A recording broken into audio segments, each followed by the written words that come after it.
So I've been talking about neuroplasticity and the ways to do overall brain health, but I started this out talking about how we are young, when we're younger, we're right-sided brain dominant. It's taken over by the left side, and that's why we see a decrease in psychic abilities as people get older. So I kind of go over some activities to help activate that right side more. If you've been doing the other neuroplasticities, you're going to see some boost in that because you're doing the overall brain.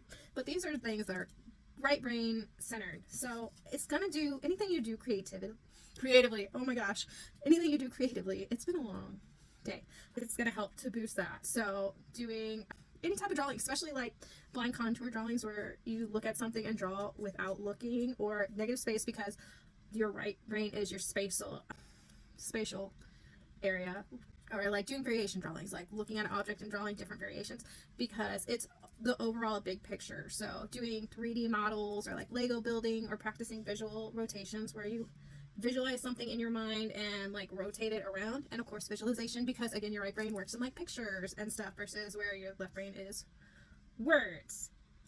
Intuition training, because this is your intuition, making decisions based off your intuition. And it's when you do it on intuition, you want to be fast. You want to give yourself like 3 seconds most, because otherwise that left brain's going to come in.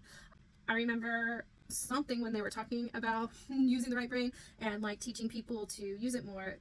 Their big thing was don't ask a question, because when you ask a question, that's when your left brain takes over, because it's going to start analyzing and stuff. So try to keep it not necessarily asking questions, but going with like intuitive nudges or something, you know?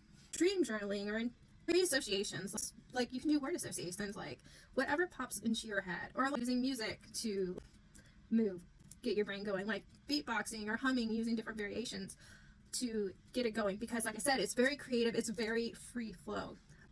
It's not where the left brain's like rigid and rule making, the right brain's like, it just wants to expand and be out there and move. Like, I want to move as I'm talking about it. And movement based creativity is another thing, like interpretive dance or walking in patterns, like you do like a zigzag pattern or something, or like spin around, things like that. Also, again, meditation is always sensory expansion, because this uses the right side of your brain, uses the senses. So if you sit down and take in all the sounds, not just like one particular, take it in all, because again, it's the big picture. It's not the focused detail, it's the all of it.